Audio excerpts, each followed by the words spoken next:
high street's a bit of a ghost town at the moment, and some new figures have come out that 50,000 companies are in survival mode right now, and there's nothing more to blame right now than government policy. We have had obviously subsequent governments that maybe haven't supported businesses quite how they should have done, but off the back of what happened in 2019, businesses have been through quite a lot of turmoil, and instead of supporting them and trying to get the economy to grow, they've just taxed the absolute hilt out of everybody. And it's evident to see when you go down the high street, all the boarded up shops not open on a Monday and Tuesday, sometimes even a Wednesday. You go out for a meal and it's quiet. You go to a pub and it's quiet.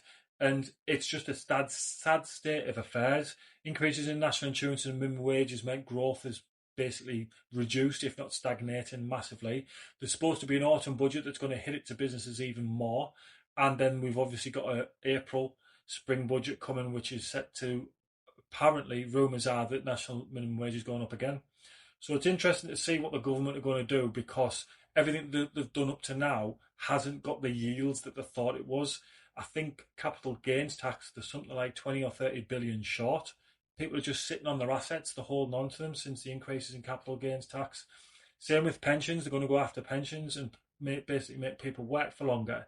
Yet people retiring frees up jobs for younger people. You have to have that one out and one in, so to speak, in the workforce, because as older people do retire, they make way for the new blood that come through, and the workforce kind of regenerates itself.